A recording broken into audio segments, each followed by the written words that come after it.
Welcome to Skinner and Chalmers Weekly Roast. Today, hams, honks, and Halloween hijinks. Another Halloween costume catastrophe. Good evening, Memfield, and welcome back to Skinner and Chalmers Weekly Roast. I am your perpetually patient host, Superintendent Gary Chalmers, and joining me, as always, is the man whose enthusiasm for this particular season could power a small city's electrical grid for a month. My husband, Principal Seymour Skinner. A most gullishly grand evening to you, Gary, and to all our dear listeners tuning in from their crypts, castles, and cozy living rooms. The air grows crisp, the leaves turn to flame, and a delightful shiver runs down the spine of Memfield. Can you feel it, Gary? It's the delicious, delectable dread of Halloween approaching. I feel the approach of increased paperwork. Seymour, I've just spent the afternoon reviewing the school district's official Halloween safety protocols. Do you know we have a 17-page document dedicated entirely to the potential hazards of novelty vampire fangs? A necessary precaution, my dear. We wouldn't want a repeat of the Great Fangs fiasco of 19, when young Ralph Wiggum accidentally glued his set in and could only communicate in hiss for a week. It made parent-teacher conferences particularly challenging. He tried to drink his milk through a straw poked into the side of his mouth. It was a tragedy, Seymour. A lactose-fueled tragedy. But it does bring us to our main topic, the annual Memfield High School Halloween Gala. An event you've been planning with the fervor of a mad scientist building his monster. Oh, it's going to be magnificent, Gary! I've finally convinced the planning committee to approve my theme, a spooky sojourn through space-time. We'll have a corner for ancient Egyptian mummies, a section for futuristic chrome skeletons, and the gymnasium's centerpiece will be a historically accurate, albeit smaller, T-Rex skeleton borrowed from the Memfield Museum. Old Bartholomew is frightfully jealous. Hey, I heard that! A T-Rex gets the spotlight. Dude, I've got more articulation in my phalanges than that overblown fossil. It's pure nepotism. Bartholomew, we've been over this. The T-Rex has a better agent, and Seymour, the official theme approved by the board, is Autumn Harvest Celebration. The memo explicitly stated, and I quote, minimal spookiness to accommodate our more sensitive students and faculty. Semantics, Gary, mere semantics. An autumn harvest can be incredibly spooky. Think of the harvest moon, the rustling cornfields, the ever-present threat of a rogue combine harvester. It's all in the presentation. Besides, it gives us the perfect excuse to revisit our long and storied history of Halloween costuming. Oh, good heavens! Please don't start with the penguin again. I can still feel the phantom chill of the linoleum on my back. But it was your magnum opus, Gary! Your flightless frolic! For our new listeners who may have missed our very first broadcast on this channel, Gary here once graced the hallowed halls of Memfield High dressed as a penguin. The costume was so authentic, so utterly convincing, that he attempted to slide down the main staircase on his belly. I tripped, Seymour. There was a stray roller skate left by one of the younger students. My descent was less of a flightless frolic and more of an uncontrolled avalanche of dignity. The sound was exquisite, a sort of muffled thudding, followed by the heart-wrenching shatter of plastic. It echoed through the gymnasium. Thump, thump, thump, crack! That was the sound of my custom 3D printed candy bucket breaking, a gift from my brightest postgraduate students when I was still lecturing at the university. It had my name engraved on it with a little geological hammer. It was a masterpiece of polymer engineering. And I, being the ever-thoughtful husband, replaced it, did I not? I believe I procured you a new one from Master Chief himself. It's made from the same material of your old bucket, melted into PLA again. Also, Master Chief lent me some of his Mjolnir armor plating so you could drop that thing from orbit and it would just leave a candy bucket-shaped crater. It weighs 12 pounds with that newest plating of yours and Chief, Seymour. The children have to form a small team just to lift it for a piece of candy. Last year, Tails had to rig a small anti-gravity device to it just so we could get it down the driveway. Ingenuity! That's the spirit of Halloween. It fosters creativity. Well, you just want to be sure it doesn't break again. And deep in my heart, I'm very thankful for your replacement. It means the world to me. But please, that creative armor plating, don't be mad if I take the Yamer off it for actually using it this Halloween. Permission granted. Speaking of which, that reminds me of the year we displayed the ultimate creative collaboration, the year of the great Skinner-Chalmers costume swap. You remember? I've tried to block that from my memory. You insisted on wearing a bald cap that didn't quite match your skin tone. You looked less like me and more like a sentient, vaguely disappointed potato. I'm the potato, bitch. Hey, Shadow! Not that inside joke again? Go on the couch again and play your silly games on my modded 3DS. Ah, the charming potato costume. I captured your soul, Gary! I perfected your wary sigh, the way you pinch the bridge of your nose when I announce I'm attempting a softful A.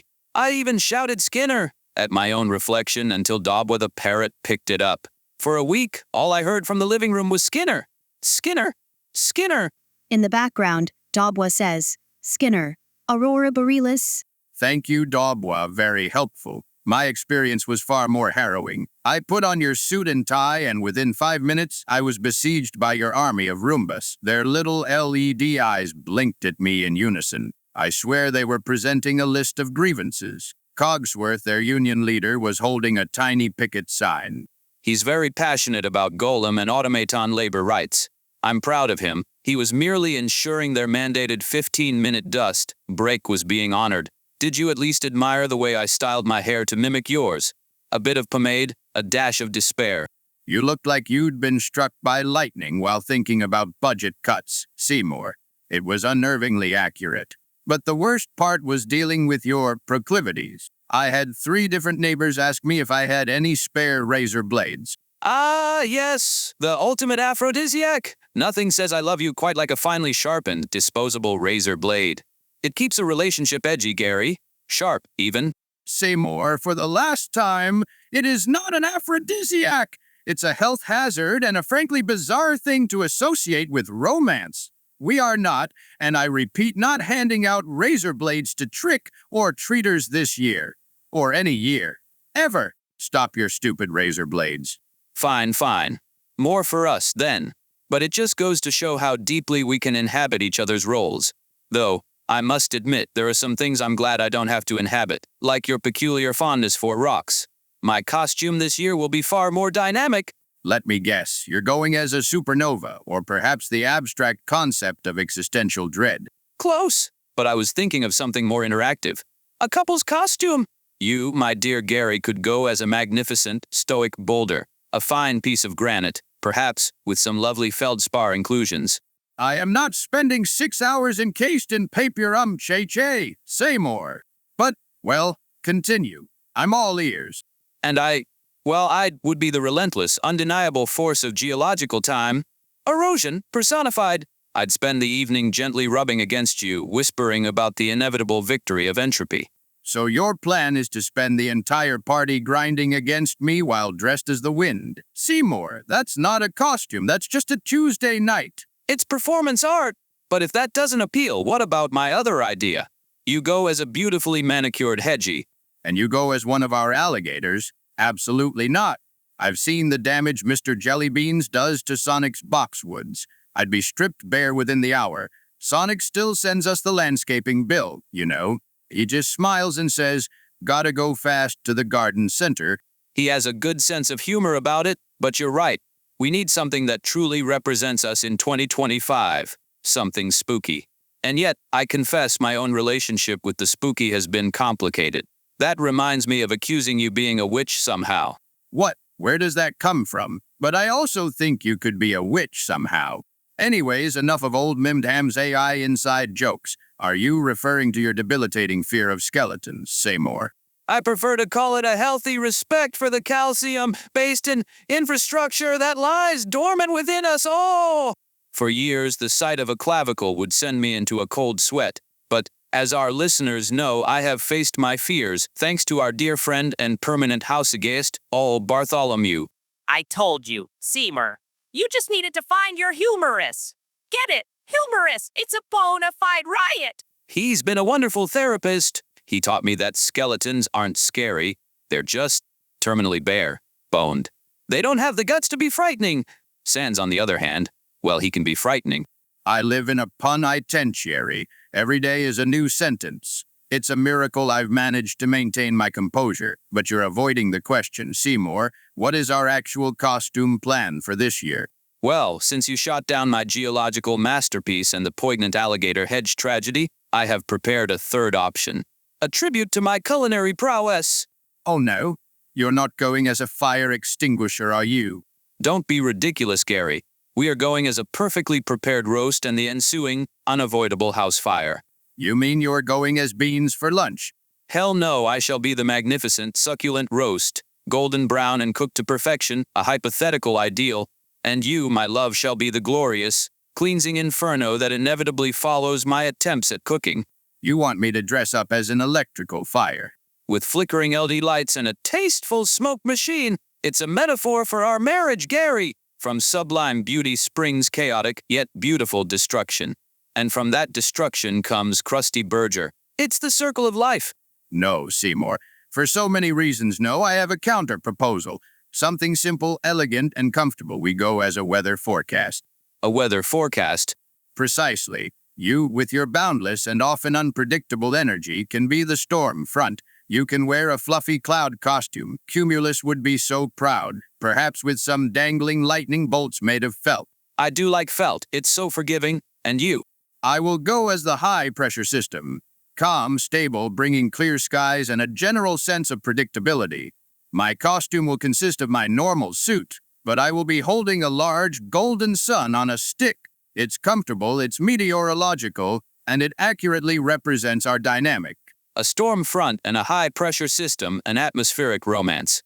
Gary, that's actually brilliant. It's poetic. It's scientific. It's perfect. I accept. We shall be the talk of the autumn harvest celebration. Though, your costume sounds a bit lazy, honestly. I'm glad we could reach a consensus without involving PiyarSquare or property damage. And it's not lazy, it's on point. Now, before we get too swept up in our meteorological masquerade, we did receive a question from one of our most loyal listeners, ArticTiger. Ah, His Holiness, Arctic, the Pope Tiger himself. What does he wish to know? Does he require a blessing for his MemedHamsAI stream? I hope the digital me is performing admirably. He asks, beyond the school party, what are the quintessential Skinner and Chalmers Halloween traditions? Do the golems get to dress up? An excellent question. But of course, it's in their union contract. Cogsworth has already submitted the official golem costume request forms. This year, they've elected to go as the Seven Dwarfs. Cogsworth, naturally, is grumpy. He says it's typecasting, but he secretly loves it. And the pets, Seymour. We mustn't forget the pets. I've already fashioned tiny little bat wings for Mrs. Trans Gecko and Mr. Gay Gecko. They look surprisingly dashing. And I'm working on a pirate theme for the alligators. Snappy will have an eye patch, Mr. Jellybeans gets a tiny tricorner hat, and Gizmo will have a peg leg, though he keeps trying to eat it. Krakatoa, our pet volcano, will be providing ambient smoke effects. It's all very atmospheric. Let's just try to keep the pirate alligators away from Mary Baron von Floatsalot. She's been in a very existential mood lately, and I don't think being boarded by reptiles would help her contemplate the transient nature of inflatable existence. She'll be fine. She finds their chaotic energy grounding, in a floaty sort of way. The real question, Gary, is what am I preparing for our pre-party feast? Seymour, I approach this question with the same trepidation a bomb disposal expert approaches a ticking package. Please be gentle. I'm thinking of a 7-course tasting menu, each dish inspired by a classic horror movie monster. We'll start with the Frankenweenies, little sausages stitched together with pasta, followed by a Dracu slaw, a blood-red cabbage salad. The main course will be my famous steamed fiends. Steamed fiends. Let me guess. It's a regional dialect from Poughkeepsie? Utica. I believe it's a Utica expression. But should that prove thermally challenging, what are your thoughts on Krusty Burger's seasonal gore? Met Burger. My thoughts are that I should probably place our order now before the rush. I'll get 2, and an extra large order of fries. You see, we always have a plan. That's the beauty of our Halloween. It's a perfect blend of meticulous planning and sheer, unadulterated chaos. Just like us. I suppose it is. Oh, and Gary, the party. I've almost forgot to mention that. We mustn't forget the Faculty Mixer of 2025, the highlight of my administrative year. Ah, yes. the annual gathering where the history department debates the historical accuracy of vampire lore and the gym teachers try to bob for apples with competitive aggression. Precisely. I'm so looking forward to it. Miss Hoover has already submitted her costume plan. She's coming as a vague sense of malaise.